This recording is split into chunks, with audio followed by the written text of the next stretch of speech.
కొత్త కొత్త ఆలోచనలు వస్తూ ఉంటాను. కొంతమందికి అర్థం కావు, కొంతమందికి అర్థం అవుతూ ఉంటాయి. అర్థమైన వాళ్ళు బాగుపడతారు, అర్థం చేసుకున్న వాళ్ళు బాగుపడతారు, అర్థం చేసుకోలేని వాళ్ళు భవిష్యత్తులో నష్టపోయామని బాధపడతా ఉంటారు.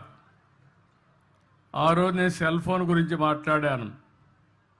ఈరోజు ఎక్కడికి పోయినా కూడా సెల్ ఫోన్ అయితే అందరికీ అత్యవసర వస్తువు అయిపోయింది. అదే సమయంలో మీరు ఒక్కసారి చూస్తే నేను ఆ రోజు అనేక విషయాల్లో డాక్రా సంఘాలు పెట్టాను.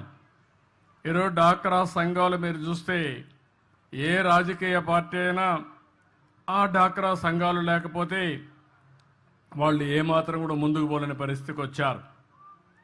నేను ఎప్పుడో 25 ఏళ్ళు 30 ఏళ్లకు మునిపే మా ఆడబిడ్డలు కష్టపడుతున్నారు, వంట చేయడం సులభంగా చేయాలని కట్టెల పొయ్యిలో కాకుండా దర్జాగా గ్యాస్ ఉపయోగించేయాలని భారతదేశంలో మొట్టమొదటిసారిగా దీపం పెట్టిన పార్టీ తెలుగుదేశం పార్టీ. ఇప్పుడు రేట్లు పెరిగాయంటే మళ్ళీ ఆలోచించాను. అందుకే 3 సిలిండర్లు ఉచితంగా ఇస్తున్నా. ఇప్పుడే ఒక ఇంటికి పోయాను. కట్టెల పొయ్యి అయితే చాలా కష్టం అయ్యేది నాకు వంట చేయడం.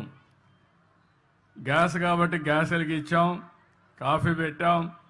నేను వాళ్ళకి కాఫీ ఇచ్చి నేను కూడా కాఫీ తాగి ఇక్కడికి వచ్చాను.